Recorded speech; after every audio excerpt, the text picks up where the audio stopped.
Ok, vamos ahí, vamos a tenerlo acá. Buenos días, ¿cómo está, abogado? ¿Me escucha, doctor?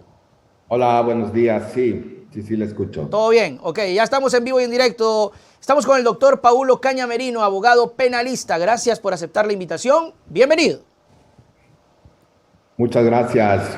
Igualmente, buenos días con todas las personas que nos siguen y gracias por la invitación. A ver, abogado, doctor, vamos con el tema que incluso me habían colocado y creo que es importante tomarlo para que usted nos explique, nos diga por qué, a ver, déjeme, acá está, por qué la subasta de medicamentos estaría en peligro. Se está haciendo un proceso por parte de Sercov en el cual están queriendo adquirir o está ese proceso para adquisición de medicamento para los hospitales públicos, llámese en estos Dispol, ISFA, así como también los hospitales del sector público. En ese cuadro básico que determinan para la adquisición existen algunos medicamentos que obviamente ponen en propuesta para que sean cotizados por las partes interesadas. De hecho, una de mis representadas, Ginsberg Ecuador S.A., que no puede participar dentro del proceso, valga decirlo, vende o distribuye medicamentos que han sido catalogados, que han sido propuestos económicamente con un 70% de rebaja, es decir, están a un costo del 30%. Lamentablemente eso se está viendo mal o se indica o se critica que nosotros estamos queriendo destruir el proceso que está en camino, poniendo precios bajos y que la capacidad no nos da para nosotros para poder hacerle esa medicina, lo cual ratificamos dos cosas. Una, que no estamos nosotros participando en el proceso. Y Ya. segundo, que sí nos da la capacidad para tener esa abaratación de costos, es decir, esa baja de costos sí nos da la posibilidad y eso sería un gran beneficio no solo para el Estado ecuatoriano, sino para toda la población que puede adquirir 70% menos el valor de la medicina. Sí, a ver, abogado, a ver, doctor, estamos acá en el mundo de los locos, porque me acaba de decir que tiene una representante, que tiene una empresa que está en la capacidad de participar, me explica por qué razón no lo dejan participar, y luego me dice que tiene los valores mucho más bajos, que es, asumo yo, la miel para el gobierno, no dejando de lado la calidad, doctor, la calidad del producto, y esto le causa daño ¿a quién? Ok. A ver, primero voy por su primera interrogante y primera pregunta. Nosotros no podemos participar en el proceso porque han sido declarados proveedor incumplido. ¿Pero por qué? ¿Ya? En el año 2016 hubo ya anteriormente un proceso para adquisición y para proveer medicina a hospitales del Estado. En esa participó mi representada. Había dos condicionantes ahí, que este proceso era sin anticipo y que el pago era contraentrega. A pesar de que mi representada hizo la entrega de la medicina durante 5 meses, no recibía la contraprestación o el pago por parte del Estado, que suman $7 millones. Es por ello que se declaró a la compañía como proveedor incumplido. Nosotros estamos en los procesos contenciosos administrativos determinando estas dos falencias. Uno, que nosotros le entregamos la medicina y dos, que a pesar de que entregamos la medicina no hemos recibido el pago y que ello lleva como consecuencia que se nos haya declarado proveedor incumplido. Ok. Por eso no podemos participar, primera cosa. Ya. Segundo, a pesar de ello, nuestra empresa ha seguido trabajando, sigue produciendo la medicina, ha comprado tecnología de calidad de punta. Eso hace que se abaraten los costos. Y es por eso que las personas o las empresas que están participando en este nuevo proceso nos han pedido cotizaciones a nosotros y nosotros enviamos las cotizaciones sobre esta medicina que necesita para el cuadro básico del Estado que está proveyendo o que quiere proveer a través de este proceso. Resulta que nuestros costos de medicina, que no han bajado la calidad, más bien han mejorado por esta tecnología de punta a la que hago referencia, tienen un 70% menor el valor que está como básico o como base para la adquisición. Y por eso nos han criticado indicando que nosotros queremos destruir el mercado, queremos destruir este proceso, lo cual ratifico, no es así, no es así. El costo va en beneficio no solo del Estado que puede adquirir la medicina a menor precio, sino incluso para toda la población ecuatoriana que necesita esta medicina. Y que valga decirlo, mi representada, a quien represento judicialmente, es catalogada como la primera empresa en servicios oncológicos para la población ecuatoriana y latinoamericana. O sea, está avalada. ¿Podemos decir, podemos hablar de las medicinas? ¿Qué medicinas son? ¿Podemos decirlo? No conozco, no tengo los términos, los nombres exactos, Ujú. porque es un listado. Claro, claro, pero las enfermedades que ayudaría ya. Sobre todo oncológicas para las personas que lamentablemente tienen cáncer y Lo que se obviamente necesita. es algo que ha dedicado mi representada a producir esta medicina y que valga decirlo, y lo reitero, no solo para el país, sino que incluso para Latinoamérica se está exportando esta medicina. Lo que se necesita, doctor. Justamente ahora veíamos reportes cómo la gente está reclamando el tema de la medicina. Al final de cuentas, bueno, no se la compran a ustedes, pero parece que tampoco las están comprando en otro lado. Entonces, ahí hay un asunto medio raro, medio entrampado. Y lamentablemente no se está dando una solución, mientras tanto las personas que sufren alguna enfermedad no pueden adquirir esa medicina, no solo por parte del IES, que debería entregar esa medicina o los hospitales públicos, sino en general, en las farmacias tampoco tienen esos medicamentos y obviamente eso es una laceración para toda la gente que necesita de dicha medicina. Que valga decirlo, los dueños de la empresa a la cual represento, no solo tienen un objetivo como negocio, obviamente, el negocio suyo es farmacéutico, Claro, pero es proveer a toda esa gente que no tiene acceso a esa medicina, que por lo general en la parte oncológica es bastante alta. claro. Y ustedes que están siguiendo el caso muy de cerca, ¿ya han determinado que se han comprado estas medicinas o todavía no? No, está en proceso, el sacó a proceso, está en licitación y por eso es que ha pedido la cotización a las personas que están interesadas para que se presenten dentro de este proceso y finalmente ver a quién se adjudica. Asumo yo que ustedes han tenido también supervisiones, es decir, no me parece lógico que teniendo una buena propuesta la rechacen y que genere dudas, que más bien el costo es más económico. Sí, de hecho, la maquinaria o los equipos que tiene la empresa es una maquinaria alemana, por lo tanto, no solo tenemos certificación de dicha maquinaria, sino que adicional también la certificación para la producción de la medicina ha sido ya avalada. Qué bueno. Y ahora, entonces, ¿qué esperan ustedes en este caso puntual? ¿Qué es lo que esperan del proceso? Bueno, dos cosas principales. Una, que el Estado nos pague los 7 millones que nos adeuda.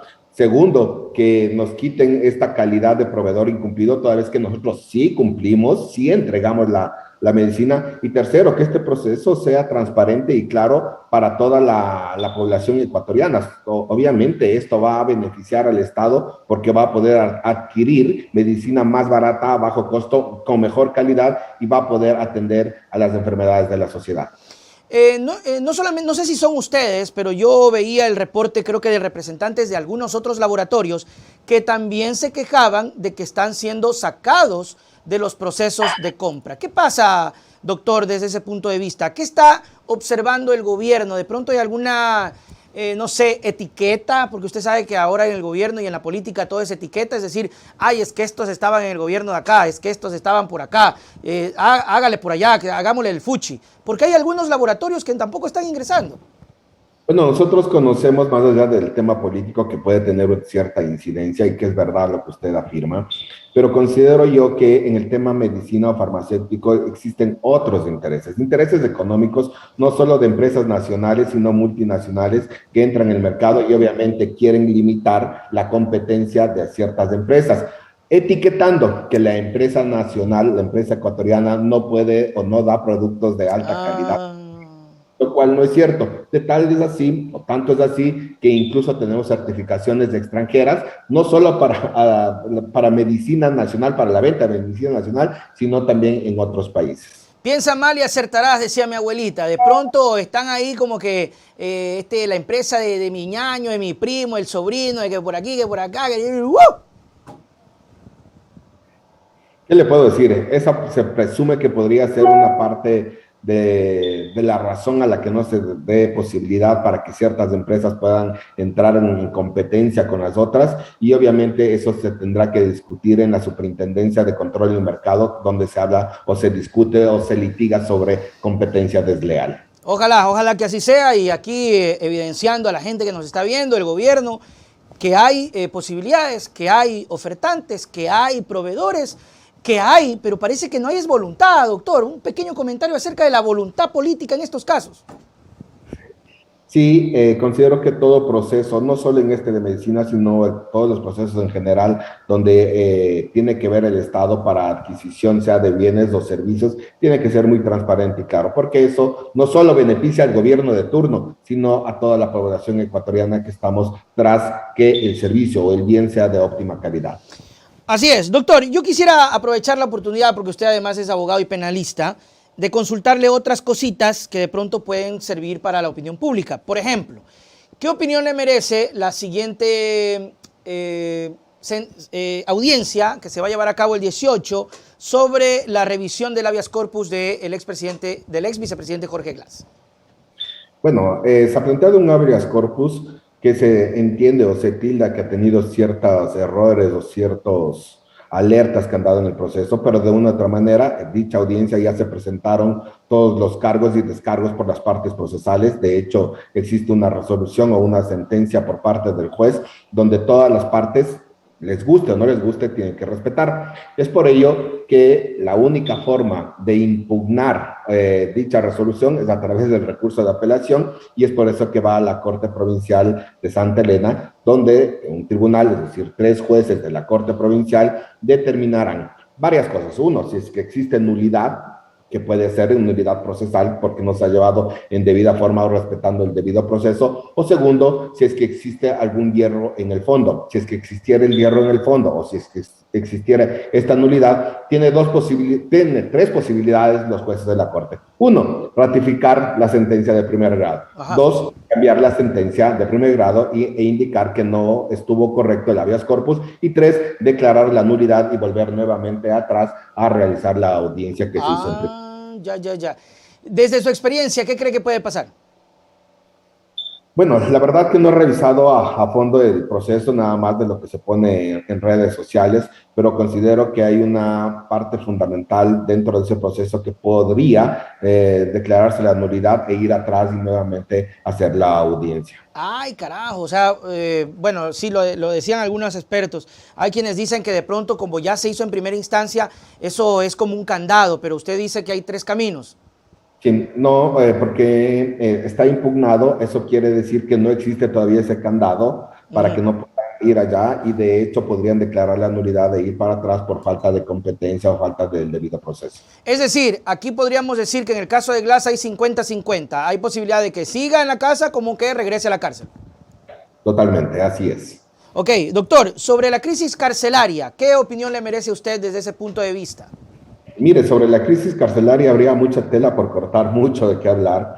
Una de esas, y hay que ingresar por ahí a hacer el análisis, es que lamentablemente en la justicia ecuatoriana se ha acostumbrado a que todas las personas que tienen un proceso penal se ordena la prisión preventiva. De hecho, existe este abuso a la prisión preventiva, y que no solo lo decimos abogados que estamos en defensa o que conocemos del sistema judicial, sino que ya existen algunas sentencias de Corte Interamericana de Derechos Humanos en contra del Ecuador por este abuso de la prisión preventiva. Cabe decirlo que el artículo 534 del Código Orgánico Integral Penal hace referencia a los requisitos de la prisión preventiva, donde el tercer numeral es el más importante. ¿Por qué? Porque le obliga a que el fiscal fundamente su solicitud, le obliga a que el juez motive su resolución, pero dentro de esta motivación y dentro de esta fundamentación que tiene que hacer Fiscalía y los jueces, hay 3 requisitos sine qua non que nos determina la doctrina. Uno, es que la prisión preventiva tiene que reunir un estándar. ¿De qué? Estándar de necesidad, de proporcionalidad y de racionalidad. En el de necesidad es importantísimo adecuarlo. ¿Por qué? La norma dice, la doctrina dice que cuando esté en riesgo el proceso, allí se podrá dictaminar la prisión preventiva. Okay. O cuando haya posibilidad de riesgo de fuga. Es decir, si la persona que está siendo procesada está por Tulcán, está por Loja, está por Esmeraldas, no sé, o está en los aeropuertos internacionales, ahí existe la posibilidad de riesgo de fuga. Pero si no está en esas ciudades fronterizas, no existe tal riesgo de fuga. Adicional, que el fiscal tiene que fundamentar que yo le necesito, pongo como ejemplo, a Paulo Caña, que esté privado de libertad, porque si está libre, él podría hablar con el perito, podría hablar con... la escena del crimen, qué sé yo, ahí estaría en riesgo.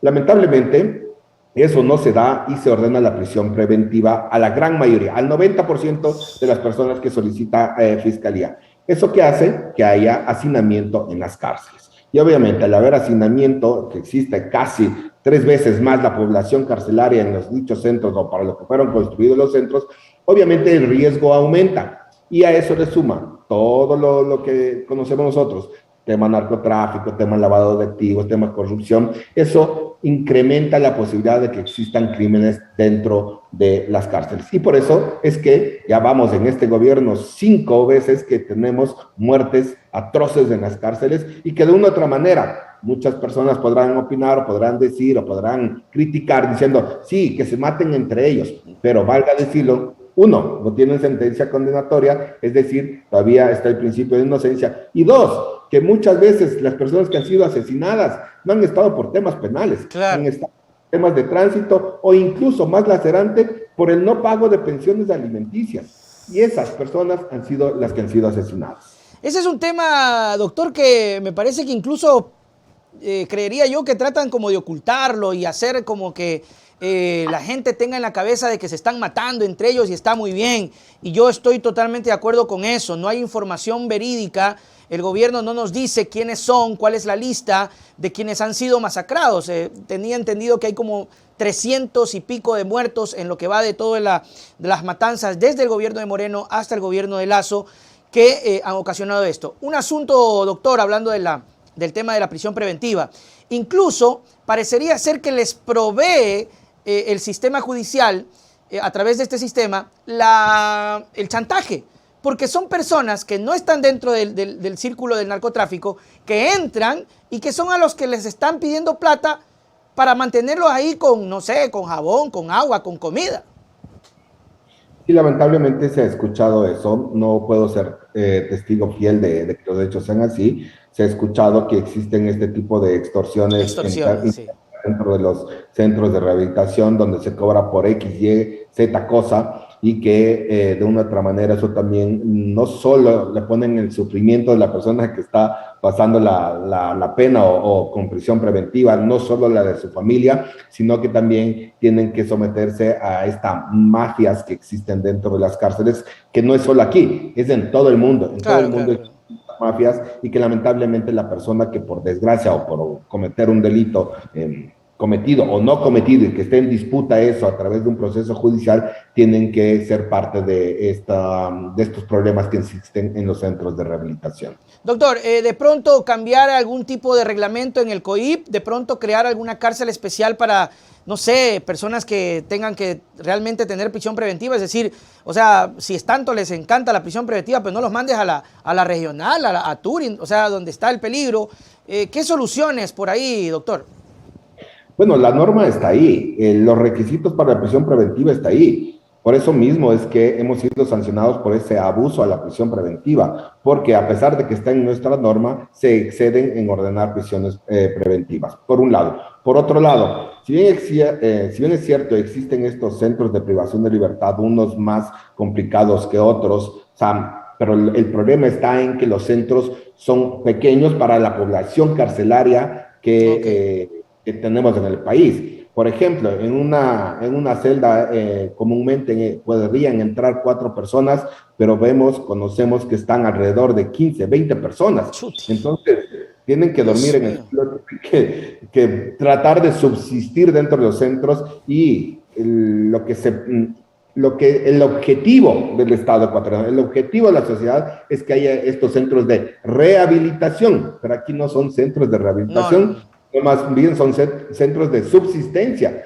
de buscar salir de ahí vivo. O sea, lamentablemente. Sí, parece que, de hecho, imagínese usted, yo conversando, no quitándole la responsabilidad de quien tiene que pagar una pensión alimenticia porque tiene que ser responsable, pero qué crimen, es decir, es sentencia de muerte, donde no pagues la pensión y te manden a la penitenciaría, o sea, es una cosa terrible. Además, que en esos casos, digo yo, ¿qué saca la familia? Más bien lo que hay que hacer es que trabaje para que le pague la pensión al niño.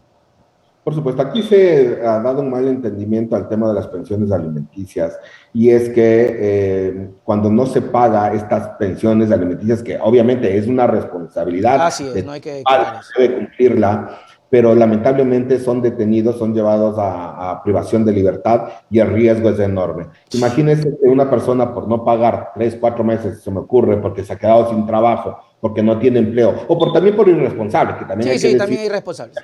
Esté impago 3, 4 meses, que vaya preso y ese sea su sentencia de muerte, es atroz. O sea, es atroz el uno enterarse, es atroz a la sociedad saber de que personas inocentes puedan ser asesinadas dentro de los centros. Así es, yo creo que ese punto es clave, por más, no, y cuidado, no estamos justificando, ni ay, qué pobrecito que no paga, no, irresponsable y vagoneta, eso sí, pero creo que hay que tomar en cuenta eso. Doctor, muchísimas gracias por su conversación, ha sido muy, muy ilustrativo, lo invito para alguna otra ocasión para hablar de cualquier tema, las puertas abiertas aquí, doctor Paulo Caña.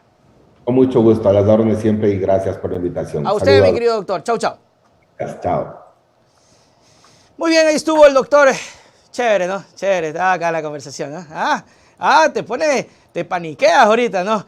El impuesto al banano, ¡ay, carajo lindo! Dios mío, vaya, sale a pedir limón, ñañito, a hacer vaca con los panas, porque lo peor que te puede pasar es que te manden a la penny.